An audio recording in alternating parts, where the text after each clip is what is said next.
Hi friends, അപ്പോൾ കുറച്ച് ദിവസത്തെ ഇടവേളയ്ക്ക് ശേഷം ഇതാ ഞാൻ വീണ്ടും വ്ളോഗായിട്ട് വന്നിരിക്കുകയാണ്. വ്ളോഗ് എടുത്തത് എഡിറ്റ് ചെയ്യാനൊന്നിനും വോയിസ് ഓവർ കൊടുക്കാനൊന്നിനും പറ്റിയിരുന്നില്ല. ഇത്തിരി തിരക്കുകളിലൊക്കെ വിട്ടുപോയി. അതുകൊണ്ടാണ് വ്ളോഗൊന്നും എഡിറ്റ് ചെയ്യാനും അപ്ലോഡ് ചെയ്യാനും സാധിക്കാഞ്ഞത്. അതിനിടയിൽ ഒരു ലൈവ് വന്നിരുന്നു, നിങ്ങൾ കണ്ടു കാണുമെന്ന് പ്രതീക്ഷിക്കുന്നു. അപ്പോൾ നമുക്ക് ഒട്ടും താമസിയാതെ തന്നെ വ്ളോഗിലോട്ട് വരാം. ഈ വീഡിയോ ഞാൻ എടുക്കുന്നത് ഒരു ഈവനിങ് ടൈമിലാണ്. അപ്പോൾ അതുകൊണ്ട് ഒരു ഈവനിങ് വ്ളോഗ് എന്ന് തന്നെ ഇതിനെ വിശേഷിപ്പിക്കാം. പാത്രം കഴുകലിലൂടെ തന്നെ ആവട്ടെ വ്ളോഗിൻ്റെ തുടക്കം. ചില ഡേയ്സ് നമുക്ക് ഒരു ലേസി ആയിട്ട് ഉണ്ടാവുമല്ലോ, അതുകൊണ്ട് തന്നെ ഇന്ന് കുറച്ച് പാത്രങ്ങൾ കൂടുതൽ കഴുകാനുണ്ട്. ഉച്ചയ്ക്ക് ഭക്ഷണം കഴിച്ചതിന് ശേഷമുള്ള പാത്രങ്ങളൊന്നും കഴുകിക്കാൻ പറ്റിയിട്ടുണ്ടായിരുന്നില്ല. അപ്പോൾ അതൊക്കെ ഇപ്പോൾ കഴുകിക്കൊണ്ടിരിക്കുകയാണ്. അല്ലാത്ത ലൈഫിലും കാണില്ല ഇതുപോലത്തെ കുറച്ച് മടിയുള്ള ദിവസങ്ങളൊക്കെ. പ്രത്യേകിച്ച് ഒരു ഫീഡിങ് മദർ ആണെന്നുണ്ടെങ്കിൽ അവർക്ക് കറക്റ്റ് പറഞ്ഞാൽ മനസ്സിലാവും. ചില ദിവസങ്ങൾ കുട്ടികൾ സമ്മതിക്കാതെയും ചില രാത്രികൾ കുട്ടികൾ ഉറങ്ങാതെയൊക്കെ ഉണ്ടെന്നുണ്ടെങ്കിൽ അങ്ങനത്തെ ഒരു ദിവസങ്ങൾ നമുക്കൊരു ലേസി തന്നെയായിരിക്കും. നമുക്കൊന്ന് കിടന്നുറങ്ങാനും ഇതിനൊക്കെ തോന്നും. അങ്ങനെയുള്ളൊരു ദിവസം തന്നെയാണ് ഇതെനിക്ക്. പിന്നെ കുറേ പാത്രങ്ങൾ ഇങ്ങനെ കിടക്കുമ്പോഴും നമുക്കത് വൃത്തിയാക്കി വെക്കാതെ കിടന്നാലൊരു സമാധാനം കിട്ടില്ല. അങ്ങനെ തന്നെയല്ല എല്ലാവർക്കും. അതെ, അങ്ങനെ തന്നെയാണ് എല്ലാ വീട്ടമ്മമാർക്കാണെങ്കിലും വർക്കിംഗ് മദേഴ്സിനാണെന്നുണ്ടെങ്കിലും അങ്ങനെ തന്നെ. നമ്മുടെ വീട്ടിലെ പണി മുഴുവനാവാതെ കിടക്കുമ്പോൾ മനസ്സിലൊരു സമാധാനം ഉണ്ടാവില്ല. അങ്ങനെയാണല്ലോ കിടക്കുന്നത്, വൃത്തിയില്ലല്ലോ എന്നുള്ളതൊക്കെ എല്ലാവരുടെ മനസ്സിലും ഉണ്ടാകുന്ന ഒരു ചിന്തകളാണല്ലേ. പ്രത്യേകിച്ച് പെണ്ണുങ്ങൾക്ക് എല്ലാവർക്കും ഉണ്ടായിരിക്കാം. പിന്നെ എൻ്റെ ഉമ്മ എപ്പോഴും പറയുന്നൊരു കാര്യമുണ്ട്, എടുത്ത പാത്രങ്ങൾ അപ്പം തന്നെ കഴുകി വൃത്തിയാക്കി വെക്കുകയാണെന്നുണ്ടെങ്കിൽ ഇതുപോലെ ലോഡ് കിട്ടില്ല എന്നുള്ളത് എൻ്റെ ഉമ്മ എപ്പോഴും പറയുന്നൊരു കാര്യമാണ്. അപ്പോൾ അതേപോലെ തന്നെ ഫോളോ ചെയ്ത് പോകാറുണ്ട്. പക്ഷേ ചില ദിവസങ്ങൾ ഞാൻ പറഞ്ഞല്ലോ, മടി കൊണ്ടുപോകാറുണ്ട് തന്നെ ചില ദിവസങ്ങൾ. അതാണ് നിങ്ങൾ ഈ കണ്ടുകൊണ്ടിരിക്കുന്ന ഈ വ്ളോഗ്. എൻ്റെ ഉമ്മ ഈ വ്ളോഗ് കാണുന്നുണ്ടെങ്കിൽ നാട്ടിൽ നിന്ന് ഉടനെ തന്നെ ഒരു കോള് നമുക്ക് പ്രതീക്ഷിക്കാം.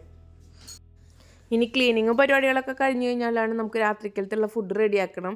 ഞാനിന്ന് വേർമിസലി ബിരിയാണി ഉണ്ടാക്കാമെന്നാണ് വിചാരിച്ചത്. പക്ഷേ പ്ലാനുകളൊക്കെ പിന്നീട് ചേഞ്ചായി അത് ചിക്കൻ ബിരിയാണിയിലോട്ട് മാറിയിട്ടുണ്ടായിരുന്നു. അപ്പോൾ എൻ്റേതായിട്ടുള്ള രീതിയിലുള്ളൊരു ചിക്കൻ ബിരിയാണിയാണ് ഞാനിവിടെ നിങ്ങൾക്ക് ഇന്ന് കാണിക്കുന്നത്. അപ്പോൾ വീഡിയോ അവസാനം വരെ കാണാം. അപ്പോൾ ലാസ്റ്റിലാണ് ഞാൻ ഈ റെസിപ്പി ഇൻക്ലൂഡ് ചെയ്തിരിക്കുന്നത്. അപ്പോൾ വീഡിയോ അവസാനം വരെ സ്കിപ്പ് ചെയ്യാതെ കണ്ടേക്കണേ. പിന്നെ വീഡിയോ ഇഷ്ടപ്പെടുകയാണെന്നുണ്ടെങ്കിൽ പ്ലീസ് ഒന്ന് ഷെയർ ചെയ്ത് സപ്പോർട്ട് ചെയ്യുക. സബ്സ്ക്രൈബ് ചെയ്യാതെ കാണുന്നവരുണ്ടെങ്കിൽ പ്ലീസ് ഒന്ന് സബ്സ്ക്രൈബ് കൂടി ചെയ്തേക്കണേ. തൊട്ടടുത്തുള്ള ആ ബെല്ലൈക്കൺ കൂടി ഒന്ന് ഓണാക്കി കഴിഞ്ഞാൽ ഞാനിടുന്ന എല്ലാ വീഡിയോസിൻ്റെയും നോട്ടിഫിക്കേഷൻ നിങ്ങൾക്ക് അപ്പോൾ തന്നെ കിട്ടുന്നതായിരിക്കും. പാത്രം കഴുകലൊക്കെ കഴിഞ്ഞ് ഇനി നമുക്ക് ഒന്നുകൂടെ ക്ലീൻ ആക്കി ഇടണം. ഞാനിവിടെ ജിഫ് ഉപയോഗിച്ചിട്ടാണ് ക്ലീൻ ആക്കാറ്. അപ്പോൾ നമ്മുടെ സിങ്കൊക്കെ നന്നായിട്ട് ക്ലീൻ ആയിട്ട് എണ്ണമയൊക്കെ പോയി നമ്മളെ സിങ്ക് വെട്ടി തിളങ്ങും കേട്ടോ. കാലങ്ങളായിട്ട് ഞാൻ ജിഫ് തന്നെയാണ് യൂസ് ചെയ്യാറ്. ബാത്റൂം കഴുകാനാണെങ്കിലും ഇവിടെയൊക്കെ ക്ലീൻ ആക്കാനും ഗ്യാസ് സ്റ്റൗവൊക്കെ ഞാൻ ജിഫ് ഉപയോഗിച്ചിട്ട് തന്നെയാണ് ക്ലീൻ ആക്കാറ്. ഡെയിലി ഞാൻ ജിഫ് ഉപയോഗിച്ചിട്ട് കഴുകിയിടാറില്ല. ഞാൻ ആഴ്ചയിൽ ഒരു 2-3 ദിവസം തന്നെയാണ് ജിഫ് ഉപയോഗിച്ചിട്ട് കൂടെ കഴുകിയിടാറ്. അല്ലാത്ത ദിവസം നമ്മൾ സാധാ ഡിഷ് വാഷ് വെച്ചിട്ട് വൃത്തിയാക്കി ഇടാനാണ് ചെയ്യാറ്. ഇവിടെ വെള്ളമൊക്കെ ഒഴിച്ചിട്ട് നല്ലോണം കഴുകി തുടച്ച് ക്ലീനാക്കി ഇടണം.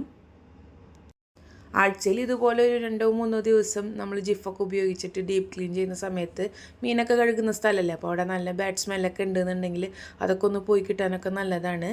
എല്ലാവരും ഇങ്ങനെ തന്നെയാണ് ചെയ്യുക, ഞാനൊന്ന് പറഞ്ഞു എന്ന് മാത്രം. പാത്രം കഴുകുന്ന സ്റ്റീൽ ബോളറും സ്പഞ്ചൊക്കെ ചേഞ്ച് ചെയ്യാനായിട്ടുണ്ടായിരുന്നു. അപ്പോൾ ഞാനതൊക്കെ ഒന്ന് ചേഞ്ച് ആക്കിയിട്ട് പുതിയത് വെച്ചിട്ടുണ്ട്. ഞാനിവിടെ വെലീഡ എന്ന കമ്പനിയുടെ സ്റ്റീൽ ബോളറും സ്പഞ്ചാണ് യൂസ് ചെയ്യാറ്. ഞാൻ സാധാരണ ലോക്കൽ ബ്രാൻഡൊക്കെ മേടിച്ച് യൂസ് ചെയ്യുന്ന സമയത്ത് പെട്ടെന്ന് തന്നെ നാശമായിട്ട് പോകാറുണ്ട്. ഇതാകുമ്പോൾ ഒരു 2-3 വീക്സ് അല്ല അതിന് മേലേക്കൊക്കെ നിൽക്കാറുണ്ട്. നല്ല ബ്രാൻഡാണ്, അതുകൊണ്ട് ഞാൻ ഇത് തന്നെയാണ് സ്ഥിരം യൂസ് ചെയ്യാറ്. കിച്ചൺ സിങ്കിൻ്റെ ക്ലീനിങ് ഒക്കെ കഴിഞ്ഞ് ഇനി കൗണ്ടർ ടോപ്പുകളൊക്കെ ഒന്ന് തുടക്കാം. ഞാനിവിടെ സർഫസ് ലിക്വിഡ് ഉപയോഗിച്ചിട്ടാണ് കൗണ്ടർ ടോപ്പൊക്കെ ക്ലീൻ ആക്കാറ്. ഞാൻ ഡെറ്റോളിൻ്റെ സർഫസ് ക്ലീനറാണ് കേട്ടോ യൂസ് ചെയ്യാറ്. തുടച്ച സ്ഥലങ്ങൾ തന്നെ പിന്നെയും തുടച്ചുകൊണ്ടിരിക്കുന്ന ഒരു സ്വഭാവമുണ്ട് എനിക്ക്. നിങ്ങൾക്കും ഉണ്ടോ അങ്ങനെ? ഉണ്ടെങ്കിൽ ഒന്ന് കമൻറ്റ് ചെയ്യേ. എന്താണെന്നറിയില്ല, തുടച്ച സ്ഥലങ്ങൾ ഇങ്ങനെ വീണ്ടും തുടച്ചുകൊണ്ടേ ഇരിക്കാൻ തോന്നും. ഒരു പ്രത്യേകതര അസുഖമാണ് കേട്ടോ അത്. വൃത്തി കൂടിപ്പോയതിൻ്റെ ആകാമെന്ന് വിചാരിച്ച് സമാധാനിച്ചിട്ട് നമുക്ക് മുൻപോട്ട് പോകാം, അത്രേ പറയാനുള്ളൂ. അപ്പോൾ കൗണ്ടർ ടോപ്പ് ഒന്ന് തുടക്കൽ കഴിഞ്ഞു. ഇനി എവിടെയൊക്കെ നമുക്കൊന്ന് അറേഞ്ച് ചെയ്ത് വെക്കാം. ഞാൻ എൻ്റെ വീഡിയോ എടുക്കുന്ന പ്ലേസാണിത്. അപ്പോൾ അതാ നിങ്ങൾക്ക് എൻ്റെ ബാക്ക്ഗ്രൗണ്ട് കണ്ടാൽ അറിയാമല്ലോ അല്ലേ. അപ്പോൾ അവിടെയൊക്കെ ഒന്ന് അറേഞ്ച് ചെയ്ത് വെക്കാം. അതിനുശേഷമുള്ള ക്ലീനിങ് നമ്മുടെ സ്റ്റൗവ് വൃത്തിയാക്കലാണ്. സ്റ്റൗവ് ക്ലീൻ ആക്കാനും ഞാൻ യൂസ് ചെയ്യുന്നത് ജിഫിൻ്റെ ലിക്വിഡ് തന്നെയാണ് കേട്ടോ. ആദ്യം ഇതുപോലെ ഒരു തുണി വെച്ചിട്ട് വേസ്റ്റുകളൊക്കെ ഒന്ന് തുടച്ചെടുക്കുക. അതിനുശേഷം ജിഫിൻ്റെ ലിക്വിഡ് വെച്ചിട്ട് ക്ലീൻ ആക്കും. സ്റ്റൗവ് ഡീപ്പ് ക്ലീൻ ചെയ്യുന്നത് ആഴ്ചയിൽ ഒരു ദിവസമാണ്. ജിഫിൻ്റെ ലിക്വിഡൊക്കെ ഇട്ടിട്ട് നന്നായിട്ട് സ്ക്രബ് ചെയ്യുന്നത് ആഴ്ചയിൽ ഒരു ദിവസം മാത്രമാണ്. അല്ലാത്ത ദിവസങ്ങൾ നോർമലി നമ്മൾ തുടച്ചിടാറാണ് പതിവ്. ഡെയിലി ഡീപ്പ് ക്ലീൻ ചെയ്ത് ചിലപ്പോൾ അടുപ്പ് പെട്ടെന്ന് തീരുമാനമായി കിട്ടും. അതുകൊണ്ട് തന്നെ ആഴ്ചയിൽ ഒരിക്കലാണ് ഇത് ചെയ്യാറ്. നല്ലോണം സ്റ്റീൽ വൂളൊക്കെ വെച്ചിട്ട് എല്ലായിടത്തും ഒന്ന് ഉരച്ച് ക്ലീനാക്കി ഇട്ടതിന് ശേഷം ഒന്നൊന്ന് തുടച്ചിടും. ജിഫ് ഇട്ട് കഴിഞ്ഞാൽ ഞാൻ 2 വട്ടം നല്ല വെള്ളത്തിൽ 2 വട്ടം ഞാൻ തുടക്കാറുണ്ട് കേട്ടോ. എല്ലാന്നുണ്ടെങ്കിലും ഞാൻ സോപ്പും അതൊക്കെ നിന്നിട്ട് നാശാവുണ്ടാവെന്ന് വെച്ചിട്ട് 2 വട്ടം ഞാൻ അതുപോലെ നന്നായിട്ട് തുടച്ചിടും. അതിനുശേഷം ഒരു ടിഷ്യൂവോ അല്ലാന്നുണ്ടെങ്കിൽ ഒരു ഉണങ്ങിയ ക്ലോത്തോ ഉപയോഗിച്ചിട്ട് നന്നായിട്ട് ഒന്നുകൂടിയും തുടക്കാറുണ്ട്. ഇനി ഒരു ഉണങ്ങിയ തുണിയോ അല്ലാന്നുണ്ടെങ്കിൽ ഇതുപോലെ ഒരു ടിഷ്യൂ ഉപയോഗിച്ചിട്ട് നന്നായിട്ട് ഒന്നുകൂടി ഇവിടെ തുടച്ച് ഡ്രൈ ആക്കിയിടാം. ഇതിൻ്റെ ബർണറൊക്കെ ഞാൻ ടിഷ്യൂ ഉപയോഗിച്ചിട്ടാണ് തുടക്കാറ്. അപ്പോൾ ഗ്യാസ് സ്റ്റവ് വൃത്തിയാക്കലൊക്കെ കഴിഞ്ഞ് ഇനി നമുക്കിവിടെ ഒക്കെ ഒന്ന് അടിച്ച് വൃത്തിയാക്കി ഇടണം. ഗ്യാസ് സ്റ്റവ് ക്ലീനിങ് ഒക്കെ കഴിഞ്ഞ് ഇനി ബാക്കിയുള്ള കൗണ്ടർ ടോപ്പ് ഒന്ന് തുടച്ചിട്ടതിന് ശേഷം ഇവിടെ നന്നായിട്ട് അടിച്ചു വാരി ഇടണം. ഇന്നിപ്പോൾ അടിച്ചു വാരൽ മാത്രമേ ചെയ്യുന്നുള്ളൂ, തുടക്കുന്നില്ല. തുടക്കൽ ഇതുപോലെ ആഴ്ചയിൽ ഒരിക്കൽ തന്നെ ഞാൻ ചെയ്യാറുള്ളൂ. കുട്ടികളുള്ളത് കൊണ്ട് തന്നെ വേഗം തന്നെ കച്ചറയാക്കി ഇടും കേട്ടോ. ഇപ്പോൾ ഒന്ന് അടിച്ചു വാരി 5 മിനിറ്റ് കഴിയുമ്പോഴത്തേനും അടുത്ത സൈഡിൽ വലിച്ചിട്ടിട്ടുണ്ടാവും. പിന്നെ അതുപോലെ തന്നെ ടോയ്സ് പറക്കി വെക്കാനും വേണം ഒരു നേരം. കുട്ടികളുള്ള വീട്ടിലെ അമ്മമാർക്ക് ഇത് പ്രത്യേകം റിലേറ്റ് ചെയ്യാൻ പറ്റുന്നുണ്ടാവും. ചില സമയത്ത് ഇത് പറക്കിടാൻ പറഞ്ഞു കഴിഞ്ഞാൽ തീരെ സമ്മതിക്കില്ല എൻ്റെ മൂത്ത മോന്. അപ്പോൾ ഞാൻ എന്ത് ചെയ്യും, ചൂലെടുത്തുകൊണ്ട് വന്നിട്ട് എല്ലാം ഒന്ന് അടിച്ചു കൂട്ടിയിട്ട് ഞാൻ പറയും ഇതിപ്പോൾ വേസ്റ്റ് കൊണ്ട് കളയുമെന്ന് പറഞ്ഞു കഴിഞ്ഞാൽ അതേ സ്പീഡിൽ തന്നെ വേഗം എല്ലാം പറക്കിടാറുണ്ട്. മിക്കപ്പോഴും ആ ട്രിക്കാണ് ഞാൻ എടുക്കാറ്. അത് ഇനി അധികകാലം പോകുമെന്ന് എനിക്ക് തോന്നുന്നില്ല. അതൊന്ന് ഔട്ട്ഡേറ്റഡ് ആയി തുടങ്ങിയിട്ടുണ്ട്.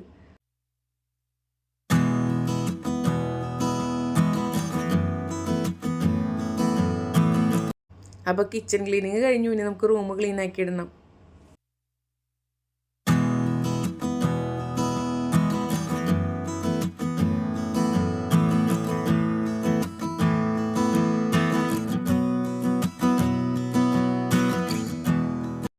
ആദ്യം തന്നെ ബെഡ്ഷീറ്റൊക്കെ നന്നായിട്ട് കുടഞ്ഞ് വൃത്തിയാക്കിയിടാം. ഞാനിവിടെ ഫിറ്റഡ് ബെഡ്ഷീറ്റാണ് കേട്ടോ യൂസ് ചെയ്യാറ്. നോർമൽ ബെഡ്ഷീറ്റ് യൂസ് ചെയ്യാറുണ്ട്. ഫിറ്റഡ് ബെഡ്ഷീറ്റ് ആണെങ്കിൽ നമുക്ക് വിരിച്ചിടാനും സുഖമാണ്. വിരിച്ചിട്ട് കഴിഞ്ഞാൽ നല്ല വൃത്തിയിൽ കിടക്കുകയും ചെയ്യും. അതുകൊണ്ടാണ് ഞാൻ കൂടുതൽ ഇപ്പോൾ ഫിറ്റഡ് ചൂസ് ചെയ്യാറ്.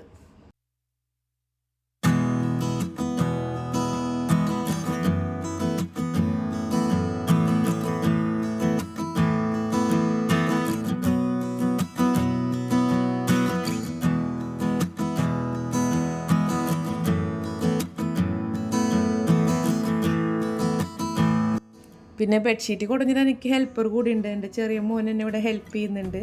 അപ്പോൾ അതൊക്കെ കഴിഞ്ഞു. ബെഡ്ഷീറ്റ് വിരിക്കലൊക്കെ കഴിഞ്ഞിട്ട് മോന് കിടന്നുറങ്ങി. മൂത്താൾ ഈ സമയം ഇവിടെ ഇരുന്നിട്ട് ടാബ് കാണാണ്.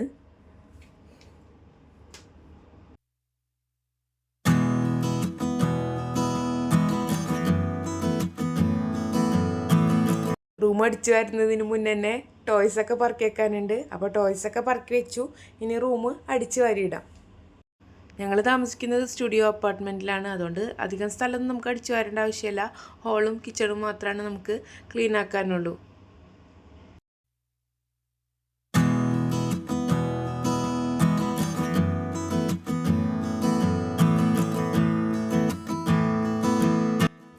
ക്ലീനിങ് ഒക്കെ കഴിഞ്ഞിട്ട് കിട്ടുന്ന ഒരു സാറ്റിസ്ഫാക്ഷൻ ലെവൽ ഒരു പ്രത്യേകതരം ഫീലാണ് അല്ലേ? എല്ലാവർക്കും അങ്ങനെ തന്നെയല്ലേ? ആ സാറ്റിസ്ഫാക്ഷൻ അധികം ആയുസ് ഉണ്ടാവാറില്ല എന്ന് മാത്രം. ഒരു അരമണിക്കൂറിനുള്ളിൽ നമ്മളെ മക്കൾ വിചാരിച്ചു കഴിഞ്ഞാൽ ആ സാറ്റിസ്ഫാക്ഷൻ ലെവൽ തകിടം മറിയാറുണ്ട് കേട്ടോ. അരമണിക്കൂർ നമ്മുടെ വീടൊന്ന് വൃത്തിയിൽ കിടന്നാലായി, അത്രയേ ഉള്ളൂ.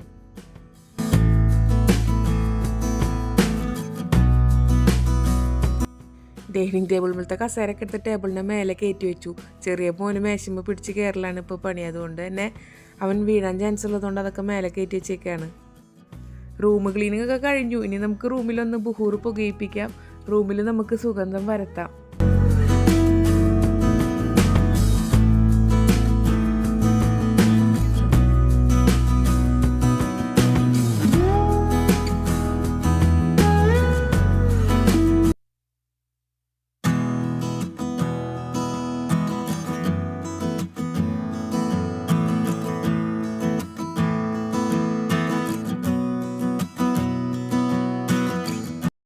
ഇനി നമുക്ക് റെസിപ്പിയിലോട്ട് അടക്കാം. വീഡിയോയുടെ തുടക്കത്തിൽ ഞാൻ പറഞ്ഞിരുന്നല്ലോ ഞാനൊരു ബിരിയാണിയുടെ റെസിപ്പി ഇതിൽ ഇൻക്ലൂഡ് ചെയ്യുന്നുണ്ട് എന്നുള്ളത്. അപ്പോൾ ഡിന്നറിന് ഞാൻ റെഡിയാക്കുന്നത് ചിക്കൻ ബിരിയാണിയാണ്. അതിന് വേണ്ടിയിട്ടുള്ള ചിക്കൻ ഞാൻ നേരത്തെ തന്നെ ഐസ് പോകാൻ വേണ്ടി വെള്ളത്തിൽ ഇട്ട് വെച്ചിട്ടുണ്ടായിരുന്നു. ഞാനിവിടെ എടുക്കുന്നത് ഫ്രോസൺ ചിക്കനാണ്. അപ്പോൾ അതിൻ്റെ സ്കിന്നൊക്കെ കളഞ്ഞിട്ട് ഇതൊന്ന് നന്നായിട്ട് ക്ലീൻ ആക്കി എടുക്കുക. ഫ്രഷ് ചിക്കൻ നമ്മൾ പുറത്തുനിന്ന് മേടിക്കുമ്പോൾ അത് ക്ലീൻ ആക്കിയിട്ട് കട്ട് ചെയ്ത് തരാറുണ്ട്. ഇപ്പോൾ ഇത് ഫ്രോസൺ ചിക്കൻ ആയതുകൊണ്ട് നമ്മൾ വീട്ടിൽ ക്ലീൻ ചെയ്യണമെന്ന് മാത്രം. ചിക്കനൊക്കെ പീസാക്കി കട്ട് ചെയ്തതിന് ശേഷം കുറച്ച് വിനാഗിരി ഒഴിച്ചിട്ട് നന്നായിട്ട് കഴുകിയെടുക്കാം. ഇനി വെള്ളം വരാനായിട്ട് ഒരു സൈഡിലോട്ട് നമുക്ക് ഇത് കുറച്ച് നേരം മാറ്റി വെക്കാം. അടുത്തതായി നമുക്ക് ബിരിയാണി മസാല റെഡിയാക്കി എടുക്കാം. അതിനായിട്ടൊരു പാൻ ചൂടാക്കി അതിലോട്ട് സൺഫ്ലവർ ഓയിൽ ചേർത്ത് കൊടുക്കാം. ഓയിൽ ചൂടായി വരുന്ന സമയത്ത് ഇതിലോട്ട് ഒരു 2 മീഡിയം സൈസ് സവാള കട്ട് ചെയ്തത് ചേർത്ത് കൊടുക്കാം. ഇത് നന്നായിട്ടൊന്ന് വഴറ്റിയെടുക്കാം.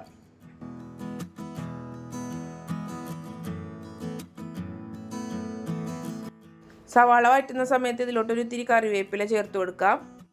സവാള വാടി വരുന്ന സമയത്ത് ഇതിലോട്ട് വെളുത്തുള്ളി, ഇഞ്ചി, പച്ചമുളക് ചേർത്ത് കൊടുക്കാം. ഞാനിവിടെ 4 പച്ചമുളകാണ് ചേർത്ത് കൊടുത്തിരിക്കുന്നത്. നിങ്ങളുടെ എരിവിനനുസരിച്ചിട്ട് പച്ചമുളകിൻ്റെ എണ്ണം കൂട്ടുകയും കുറയ്ക്കുകയും ചെയ്യാവുന്നതാണ്.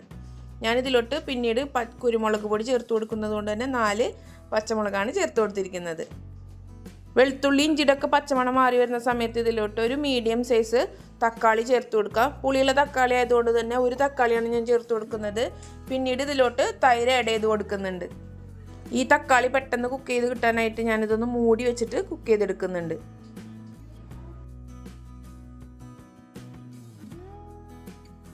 തക്കാളി നന്നായിട്ട് കുക്കായി വന്നിട്ടുണ്ട്. ഇനി ഇതിലോട്ട് മസാലപ്പൊടികൾ ചേർത്ത് കൊടുക്കാം. 1/2 ടീസ്പൂൺ മഞ്ഞൾപ്പൊടി, 1 ടീസ്പൂൺ ഗരം മസാല, പിന്നെ ഇതിലോട്ട് ചേർത്ത് കൊടുക്കേണ്ടത് 1 ടീസ്പൂൺ കുരുമുളക് പൊടിയാണ്. പിന്നെ മസാലക്ക് ആവശ്യമായിട്ടുള്ള ഉപ്പ് ചേർത്ത് കൊടുക്കാം. ഉപ്പ് കൂടി ചേർത്ത് കൊടുത്തിട്ട് ആ പൊടികളുടെ ഒക്കെ പച്ചമണം മാറി വരുന്നത് വരെ നന്നായിട്ട് ഇത് വഴറ്റിയെടുക്കണം. അതിനുശേഷമാണ് ഇതിലോട്ട് ചിക്കൻ ചേർത്ത് കൊടുക്കേണ്ടത്. പൊടികളുടെ ഒക്കെ പച്ചമണം മാറിയിട്ടുണ്ട്. ഇതിലോട്ട് കഴുകി വൃത്തിയാക്കി വെച്ചിരിക്കുന്ന ചിക്കൻ ചേർത്തിട്ട് നന്നായിട്ട് മസാലയിലൊന്ന് മിക്സ് ചെയ്ത് കൊടുക്കാം.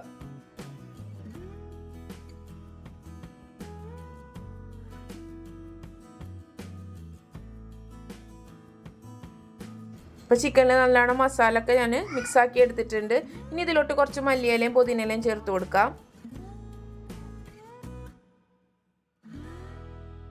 അടുത്തതായിട്ട് ഇതിലോട്ട് ചേർത്ത് കൊടുക്കേണ്ടത് തൈരാണ്. അധികം പുളിയില്ലാത്ത കട്ടി തൈരാണ് ഞാൻ ചേർത്ത് കൊടുക്കുന്നത്. ഒരു 1.5 ടീസ്പൂൺ തൈര് ഞാനിവിടെ ചേർത്ത് കൊടുക്കുന്നുണ്ട്. നിങ്ങളുടെ കയ്യിൽ തൈരില്ല എന്നുണ്ടെങ്കിൽ ലെമൺ ജ്യൂസ് ആഡ് ചെയ്ത് കൊടുത്താൽ മതിയാവും. തൈര് കൂടി ചേർത്തിട്ട് നന്നായി മിക്സ് ആക്കി എടുക്കുക. അതിനുശേഷം നമുക്ക് ചിക്കൻ നന്നായിട്ട് കുക്ക് ചെയ്തെടുക്കാം.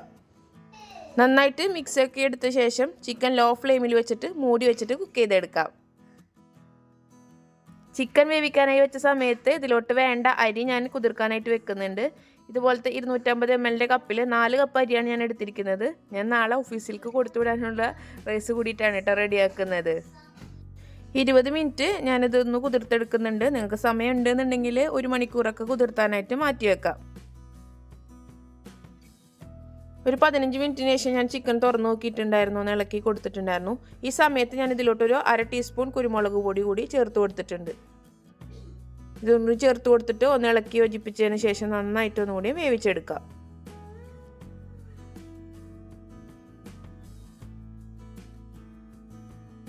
ബിരിയാണിയുടെ മസാല ഇവിടെ റെഡി ആയിട്ടുണ്ട്. ഇനി തീ ഓഫ് ചെയ്ത് കൊടുക്കാം. ഇനി ഇതിലോട്ട് വേണ്ടിയിട്ടുള്ള റൈസ് റെഡിയാക്കാനായിട്ട് തുടങ്ങാം. ഞാനിവിടെ തിളപ്പിച്ചിട്ട് ഊറ്റിയെടുക്കുകയാണ് ചെയ്യാറ്. എനിക്ക് അങ്ങനെ വെക്കുന്ന ബിരിയാണിയാണ് കൂടുതൽ ഇഷ്ടം. ഞാൻ നെയ്ച്ചോറ് വെച്ചിട്ടല്ല ബിരിയാണി ഉണ്ടാക്കൽ. എനിക്ക് ഇങ്ങനെ ഉണ്ടാക്കുന്ന ബിരിയാണിയാണ് ടേസ്റ്റ് ഒന്നും കൂടി കൂടുതലായിട്ട് തോന്നാറിട്ടാ. എൻ്റെ അഭിപ്രായം മാത്രമാണ്. അരി വേവിക്കാൻ ആവശ്യമായിട്ടുള്ള വെള്ളം ചേർത്ത് കൊടുക്കാം. അതിലോട്ട് പട്ട, ഗ്രാമ്പു, ഏലക്ക, പിന്നെ അരിക്ക് ആവശ്യമായിട്ടുള്ള ഉപ്പ് കൂടി ചേർത്ത് കൊടുത്തിട്ടുണ്ട്. ഈ വെള്ളം നന്നായിട്ട് തിളച്ച് വരുന്ന സമയത്ത് ഇതിലോട്ട് നമ്മൾ കുതിർത്ത് വെച്ചിരിക്കുന്ന അരി ചേർത്ത് കൊടുക്കാം. വെള്ളം തിളച്ചപ്പോൾ ഇതിലോട്ട് അരി ചേർത്ത് കൊടുത്തിട്ടുണ്ട്. ഇനി നമുക്കിതൊന്ന് വേവാനായിട്ട് വെക്കാം. ഈ സമയത്ത് ഇതിലോട്ട് ഉപ്പൊക്കെ ചെക്ക് ചെയ്തിട്ട് ആവശ്യമെങ്കിൽ ഉപ്പ് ചേർത്ത് കൊടുക്കണം.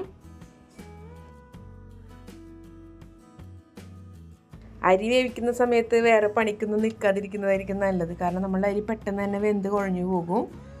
കുതിർത്ത് വെച്ച അരി ആയതുകൊണ്ട് തന്നെ ഒരു 10 മിനിറ്റിൽ നമുക്ക് വെന്ത് കിട്ടും. അപ്പോൾ ഇടയ്ക്കൊന്ന് വേവ് ചെക്ക് ചെയ്യാനായിട്ട് മറക്കരുത്.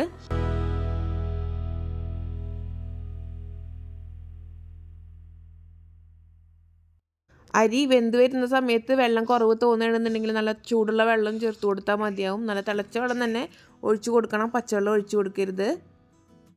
ഇപ്പോൾ നമ്മുടെ ചോറ് ഇവിടെ റെഡി ആയിട്ടുണ്ട്. ഇനി നമുക്കിതൊരു സ്ട്രെയിനറിലോട്ട് ഊറ്റിയെടുക്കാം. ചോറ് ഇവിടെ ഊറ്റിയെടുത്തിട്ടുണ്ട്. അടുത്ത പരിപാടി ബിരിയാണി ദം ചെയ്തെടുക്കലാണ്. അപ്പോൾ അതിനായിട്ട് ചിക്കൻ മസാലയുടെ മേലോട്ട് നമ്മൾ വേവിച്ച് വെച്ചിരിക്കുന്ന ചോറ് ചേർത്ത് കൊടുക്കാം. ചോറ് ചേർത്ത് കൊടുത്തതിന് ശേഷം ഇതൊന്ന് ലെവൽ ചെയ്ത് കൊടുക്കാം.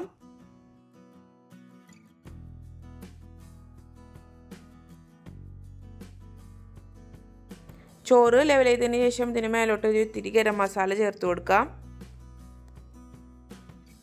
പിന്നെ ചേർത്ത് കൊടുക്കേണ്ടത് ബിരിയാണിക്ക് ആവശ്യമായിട്ടുള്ള നെയ്യാണ്. ഞാനിവിടെ ഒരു 3 ടേബിൾ സ്പൂൺ നെയ്യ് ചേർത്ത് കൊടുക്കുന്നുണ്ട്. അമൂലിൻ്റെ ഗീയാണ് ഞാനിവിടെ യൂസ് ചെയ്യുന്നത്.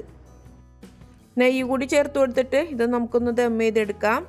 അരമണിക്കൂർ കുറഞ്ഞ തീയിലിട്ടിട്ട് ദം ചെയ്തെടുക്കണം. അപ്പോഴാണ് നമ്മുടെ ബിരിയാണി നല്ല സെറ്റായിട്ട് കിട്ടുള്ളൂ. ദം ചെയ്തെടുക്കുന്ന സമയത്ത് ഇതുപോലെ അടിയിലൊരു പാത്രം വെച്ച് കൊടുത്തു കഴിഞ്ഞാൽ അടിക്ക് പിടിക്കുന്ന പ്രശ്നങ്ങളൊക്കെ ഒഴിവാക്കാം. അപ്പോൾ ഇതുപോലെ ഒരു പാത്രം വെച്ചിട്ട് കുറഞ്ഞ തീയിലിട്ട് അരമണിക്കൂർ നമുക്കിത് ദം ചെയ്തെടുക്കാം. അരമണിക്കൂറിന് ശേഷം നമ്മുടെ ബിരിയാണിയുടെ ദമ്മ് നല്ല സെറ്റായി വന്നിട്ടുണ്ട്. ഞാൻ തീ ഓഫ് ചെയ്ത് കൊടുത്തിട്ടുണ്ട്. നമ്മളിങ്ങനെ നോക്കുന്ന സമയത്ത് ബിരിയാണിയുടെ മേലെ നിന്ന് നല്ലോണം ആവി വരുന്നത് കാണാം. ആ സമയത്ത് നമ്മുടെ തീ ഓഫ് ചെയ്ത് കൊടുക്കാം. നമ്മുടെ ബിരിയാണിയുടെ ദമ്മ് നല്ല സെറ്റായിട്ടുണ്ടെന്നാണ് അർത്ഥം. ആ സമയത്ത് നമുക്ക് തീ ഓഫ് ചെയ്ത് കൊടുക്കാം. ഇനി അടുത്ത സ്റ്റെപ്പ് എന്ന് പറയുമ്പോൾ ബിരിയാണി ദമ്മ് പൊട്ടിക്കലാണ്. ദമ്മ് പൊട്ടിക്കുക, കഴിക്കുക. ചൂടോടുകൂടി തന്നെ നമുക്കിത് സെർവ് ചെയ്യാം. ഇതുപോലെ മെല്ലനെ ഇതുപോലെ ഒന്ന് മിക്സാക്കി എടുക്കണം. വേണമെന്നുണ്ടെങ്കിൽ മേലെന്ന് കുറച്ച് റൈസ് മാറ്റി വെച്ചതിന് ശേഷം നിങ്ങൾക്ക് മിക്സ് ചെയ്തെടുക്കാം. ഞാനിപ്പോൾ ഇതുപോലെ തന്നെ ഫുള്ളായിട്ട് മിക്സ് ചെയ്തെടുക്കുകയാണ്. നല്ല ടേസ്റ്റി ആയിട്ടുള്ള ചിക്കൻ ദം ബിരിയാണി തന്നെയാണിത്. അപ്പോൾ എല്ലാവരും ഇതൊന്ന് ട്രൈ ചെയ്ത് നോക്കിയിട്ട് നിങ്ങളുടെ ഫീഡ്ബാക്സ് ഒക്കെ കമൻറ്റ് ചെയ്ത് അറിയിക്കണേ. ഒട്ടും തന്നെ കുഴഞ്ഞു പോയിട്ടില്ല. പെർഫെക്റ്റ് ആയിട്ട് തന്നെ നമ്മൾ റൈസ് കിട്ടിയിട്ടുണ്ട്. ഇതാ കണ്ടില്ലേ, ഇതുപോലെ വിട്ട് കിടക്കുന്നുണ്ട്. നല്ല പെർഫെക്റ്റ് ആയിട്ട് തന്നെ കുക്കായി വന്നിട്ടുണ്ട്. ഈ വീഡിയോ നിങ്ങൾക്ക് ഇഷ്ടമാണെന്നുണ്ടെങ്കിൽ ലൈക്ക് ചെയ്യാനും ഷെയർ ചെയ്ത് സപ്പോർട്ട് ചെയ്യാനും മറക്കരുതേ. പിന്നെ സബ്സ്ക്രൈബ് ചെയ്യാതെ ആരെങ്കിലും കാണുന്നുണ്ടെങ്കിൽ പ്ലീസ് ഒന്ന് സബ്സ്ക്രൈബ് കൂടി ചെയ്തേക്കണേ. തൊട്ടടുത്തുള്ള ബെല്ലൈക്കൺ കൂടി ഓൺ ആക്കി കഴിഞ്ഞാൽ ഞാനിടുന്ന എല്ലാ വീഡിയോസിൻ്റെയും നോട്ടിഫിക്കേഷൻ നിങ്ങൾക്ക് അപ്പോൾ തന്നെ കിട്ടുന്നതായിരിക്കും. ഈ രീതിയിൽ ബിരിയാണി ട്രൈ ചെയ്ത് നോക്കാത്തവരുണ്ടെന്നുണ്ടെങ്കിൽ ഒന്ന് ട്രൈ ചെയ്ത് നോക്കിയിട്ട് നിങ്ങളുടെ ഫീഡ്ബാക്സ് ഒക്കെ മറക്കാതെ കമൻറ്റ് ചെയ്ത് അറിയിക്കുക. അതുപോലെ തന്നെ വീണ്ടും പറയാണ്, വീഡിയോ ഇഷ്ടമായി കഴിഞ്ഞാൽ ലൈക്ക് ചെയ്യാനും ഷെയർ ചെയ്ത് സപ്പോർട്ട് ചെയ്യാനും മറക്കരുത്. അടുത്ത അടിപൊളിയായിട്ടുള്ളൊരു വ്ളോഗായിട്ട് വരാം. അതുവരേക്കും എല്ലാവർക്കും താങ്ക് യു.